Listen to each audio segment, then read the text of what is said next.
McKinnon here from Fiction Atlas Press, bringing you another indie connection. Today I'd like to tell you about some indie books that you might enjoy if you're a fan of The Darkest Minds by Alexa Bracken. The first book I have for you is called The Vault by Elle Wood. 19-year-old Harper has been trapped in a secret underground facility, a combination of a military school, a ward, and a laboratory, for the last 5 years. Memories of her prior life are gone. She's forced to train for combat, and after being condemned as an experimental test subject, an electrifying power begins to rise within her. Harper finally escapes, but not all of her friends get out. Unsure if she'll be able to remember who she is, or control her new power, she must find and save her friends from the clutches of the man who incarcerated her before they fall too far into his operations, and before she's captured again.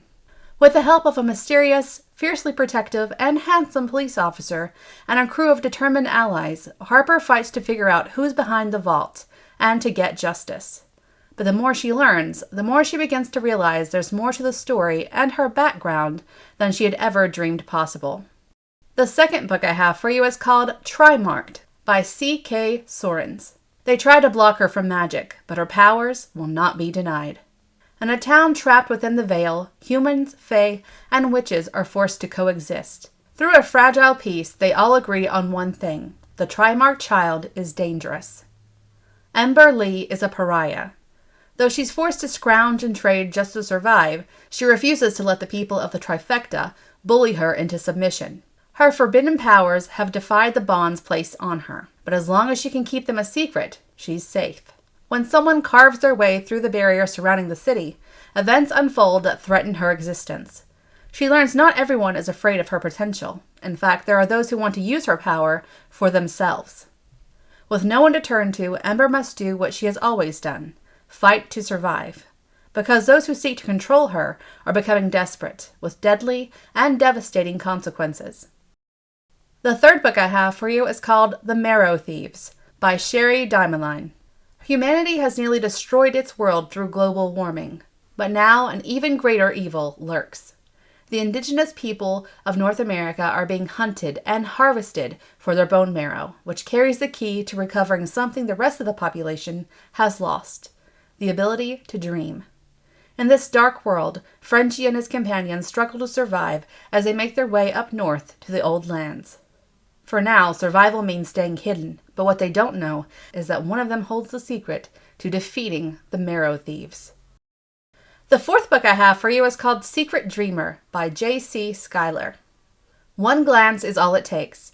One glance and Sage Hansen can manipulate the mind of any human, creating a mindscape so real, reality is soon forgotten. One glance and she can leave a fully grown man incapacitated in the blink of an eye. No one knows about Sage's incredible powers as she roams the halls of her new high school.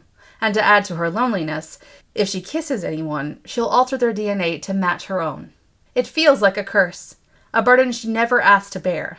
But a special ops team sees it as a gift, as an opportunity, as a deadly weapon.